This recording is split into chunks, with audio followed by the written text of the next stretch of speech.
Hi, Gabby. Welcome to the podcast. Thank you. Thank you so much for having me. So your business is Sharp Planning. How did Yes. you come up with that name? Well, my last name is Sharp. Honestly, how I kind of getting into weddings and everything wise, and even starting the business name is just kind of because of my husband a little bit. I mean, because we got married, I'm like obsessed with my husband, just slightly, just a little bit. I mean, but yeah, and Sharp. Um, I think it's a great name. yeah, it's just. Oh my gosh, I'm like blanking my whole brain now. No worries. No worries. I'm not being very sharp-minded now. That's okay. That's okay. How did you get into wedding planning? Just because of your own wedding? Yes, well, yeah. I mean, my friends have always told me to do something in events, and it was never really like with weddings in particular, but I like putting together birthday parties, anniversary parties, just celebrations for any reason. I just like to do and get friends together and get involved in everything.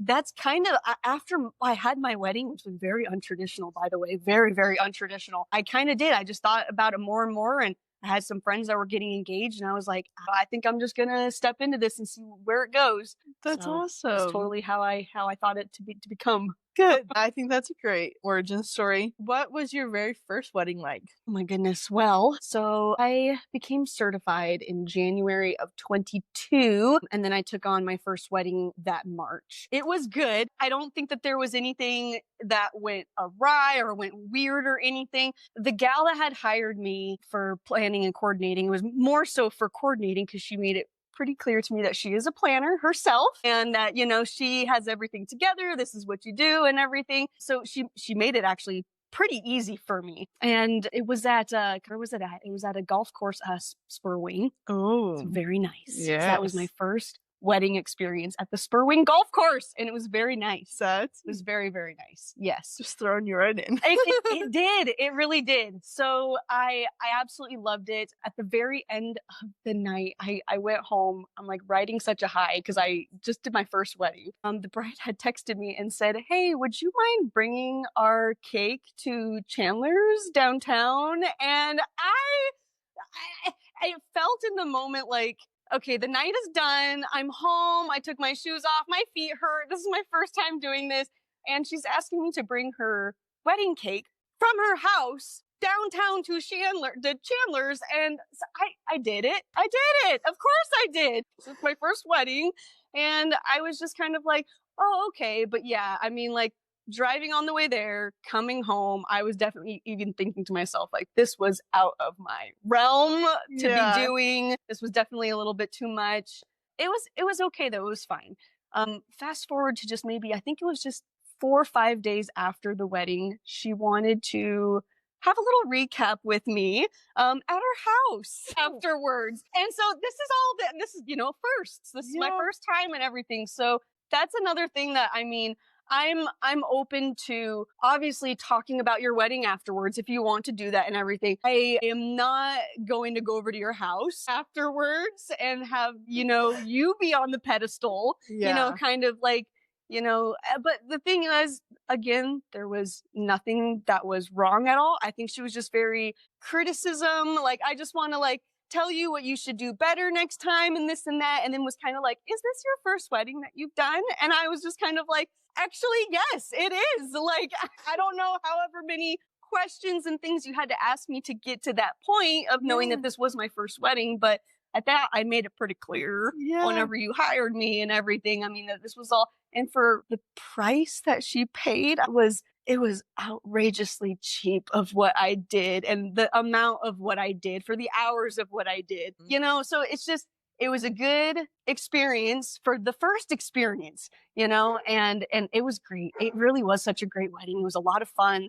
Nothing went wrong or anything. There was just those couple little things like, oh, can you bring me my cake at this nice restaurant downtown and stop by my house and pick it up and drive it all the way down here? And then can you also come over to my house and let me give you some criticism for the next time you do things? And it was just a little different, but there was not another wedding that was ever like that ever again.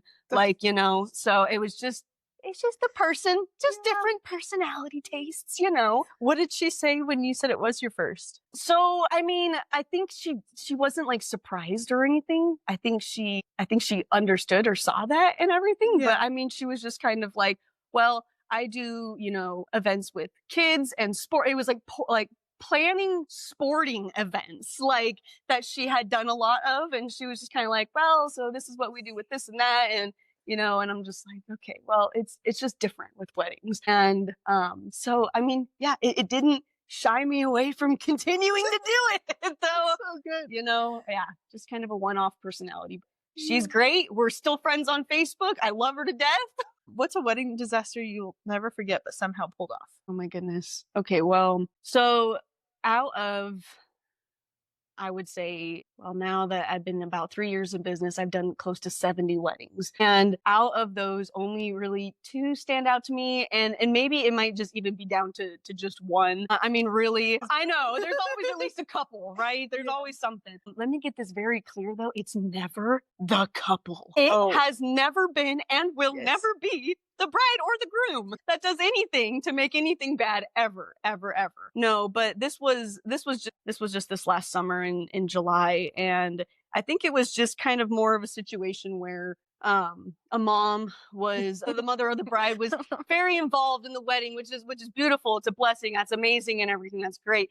But when you hire a planner or a coordinator, they are the one that is supposed to relieve the stress of all of that and let mom just be mom that day and be present and everything. That's like, I feel like what the biggest luxury of having a planner or coordinator is just to have that peace of mind of somebody taking care of that for you. So, I mean, yeah, in this situation, I mean, she was just so overbearing that it was almost to the point where, I mean, I had to talk to all the vendors about it afterwards. I was so torn up about it. It was not good on my end. The wedding went perfect. Everything was amazing. It seriously was. Like, not one thing went wrong. I was just harped on the whole time by mom, and the vendors were all seeing it. And I had to talk to all of them afterwards just to get, you know, affirmation that, like, what did I do wrong, you know, kind of a thing. So in that situation, I feel like it was just kind of like, maybe I shouldn't have been hired. Maybe a planner coordinator shouldn't have been involved at all when you have someone so involved in everything. And at the same time, not communicating very well. Let me think. So that day there was a moment where the cake was getting ready to be cut and there's no cutlery, there's no cake cutting stuff. So mom turns to me and is kind of like, what the fuck? What's going on? And she literally is kind of like, oh my God, okay, everybody just wait. It was just, and she was just like, what are you doing? Go find something. And I'm just like, I don't even know where to begin to look. I don't know if somebody brought anything. Nothing was told to me, you know, like, you know, here you go, set this up. You know, things are really well communicated with me throughout weddings and such. But that was a moment where she just kind of freaked out and whatever. But I mean, the bride and groom were like, it's okay. It's fine. Look, we found this to cut it with. And mom was going like berserk in a room, tearing up the place, trying to find a cake cutting set. And it was just like, oh my goodness. Another time that night, the chauffeur pulled up, I think like 10 minutes early. She wigged out. Oh my God, why is he here early and such? And it's just kind of like, you know, they're not late. Sometimes they show up a little early. Another thing God too. forbid there's traffic. Oh goodness. Oh goodness. Yeah, you know, the thing is, as planner coordinators too, we can't control everyone around us too. We can't control when the hair and makeup artist arrives. We can't control when the chauffeur is going to arrive. They might arrive a little early. That's okay.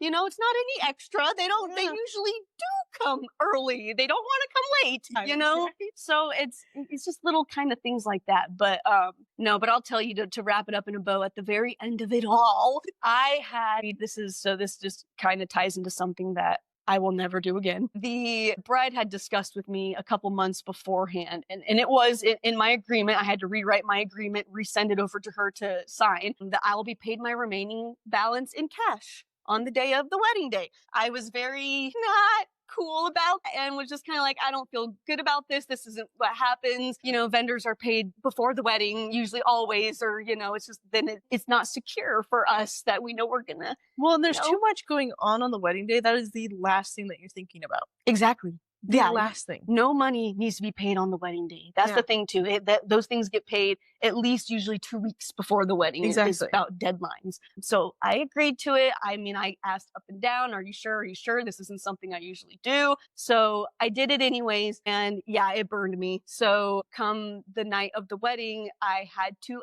ask for my payment and everything. And I did not want to. And it kind of became an ordeal. Mom was just kind of like, I'll talk to you about it later. Like she wasn't gonna discuss it with me during the wedding, like that day. It wasn't good. So I left so upset that night. The next day, the mom and I talked on the phone with each other and she was pretty much just negotiating with me the whole time. It sucked. It sucked. So like, I just knew that agreeing to do something like that was going to burn me and hurt. And it did. And I learned from it, and it's something I'll never do again.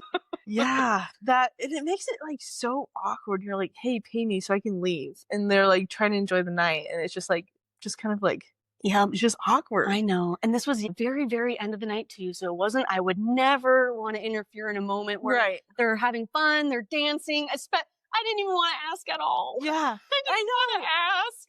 And you shouldn't have to. Yeah. Because like, again, you said those things should be paid well in advance. Yep. And that's just. Yeah. So the good thing I got from that was talking to every one of the vendors that were involved and being like, am I wrong? And they're like, no, absolutely not. It seemed like a situation where they shouldn't have had a coordinator there because they had way too many helpers in the mix. I mean, Mom had close to probably 20 other friends at this wedding that were involving themselves with moving things around. And I mean, so there was just a lot of miscommunication and everything. There was too much going on.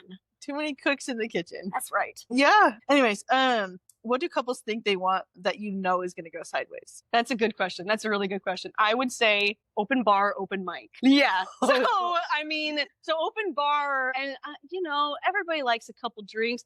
Open bar though, man, you have to know your guests. Like, man, you just got to know who you're inviting. Because if you know that there's an aunt that drinks too much you should maybe keep an eye on, tell some of your events, tell your bartender so that they know and everything so that everybody can have a good time. But yeah, I mean, even if you do a hosted bar where you pay, $1,000, once that $1,000 gets hit, that's it. Then it becomes a cash bar, which that is more than enough, or even $500 that you put on a bar that is so nice enough. And then people can just pay for their own drinks, or better yet, make them all pay for all their drinks, but an open bar can get very dangerous and not good really quickly. And an open mic too. I mean, I like open mic. I do, but that's another thing. You got to know who your guests are, who's going to be there. And if it's a good back and forth and people are quick, I say they're called toasts, not speeches, and remind people that to keep them brief. It's a quick, minute long toast. Doesn't have to be a long speech.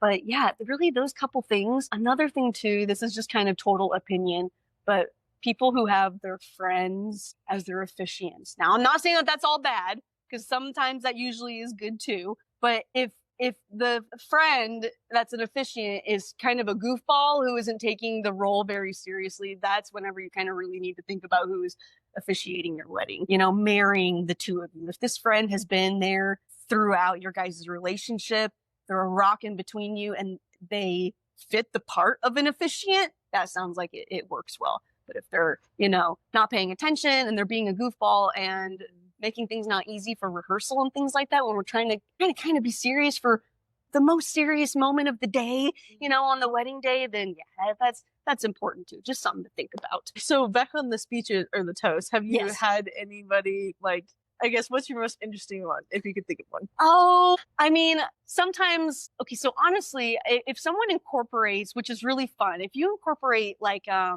slideshow or some kind of photos to show, if you're in a venue that allows for that and it's easy to do, that is kind of a fun little play-by-play whenever you're right there next to the couple while you're giving a speech. But not anyone in particular that's stood out to me that was went on long or something. I do remember a couple of them that had gone on a little long, specifically probably from mothers of either the groom or the bride that maybe had drank a little too much and they're talking for 5 minutes or more. But other than that, I mean, no, they're all pretty pretty good and lighthearted, and people keep them short and sweet. So that's good for the most part, from what I've been involved with, at least. Good. I have heard some stories, so it's always nice when it like goes smoothly. Yes. I should have asked this one earlier, but what is your policy for when moms or mother of the grooms or maid of honors or people overstep? Yes, that's a great question. So this kind of did happen at one a couple years ago. I just remember, and I remember it so well because the maid of honor,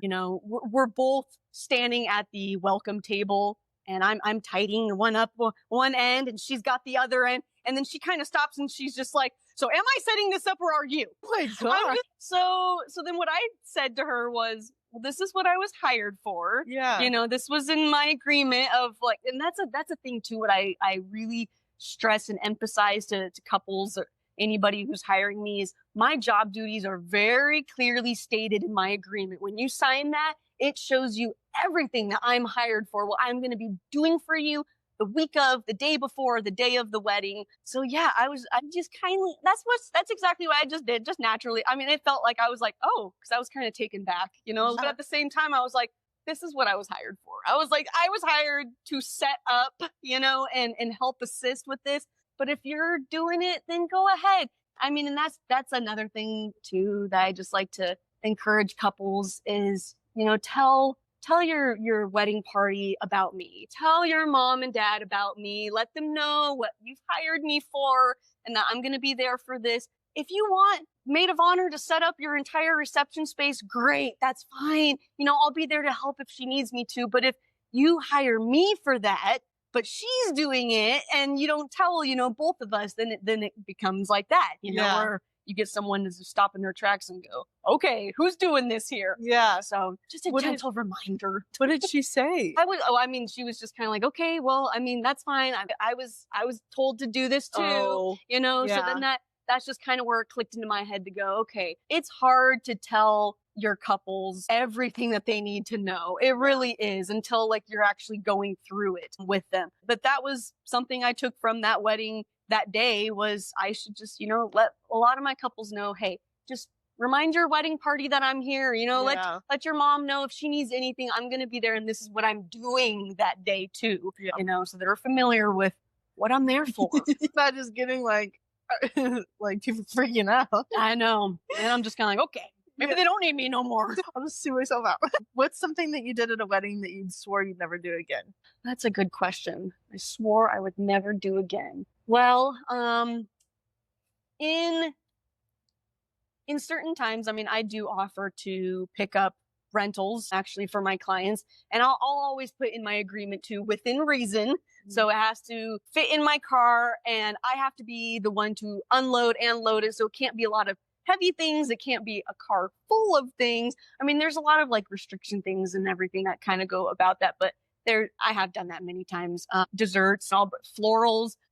I have gone out of my way and made it, and I have inconvenienced myself many times. Like with the cake. Yes, exactly. So if now, just from learning and growing, if a couple is really struggling and I don't know how we're going to pick up my one bouquet, then I'll say, okay, I can go and do that. I'm not offering every limb of myself anymore like I was my first year of business. Yeah. Yes. And it's healthy to have those boundaries because, I mean, you are only hired to do so much. And like even going above that just a little bit is should be super appreciated. And I know that a lot of times it's not. Yes. Yeah. So thank you for saying that, because we are human. We are literally just human. Like that is kind of like the big secret too, is that we think about your wedding day long after it happens also. It's not just a blip and then we move on. Mm-hmm. You are our clients for life. At least you are to me. And yeah, I'm a human being just like you. And I care. Yeah. This is kind of juicy. What's a truth you've never said out loud about the wedding industry until now? Oh my goodness. I really thought about this one too.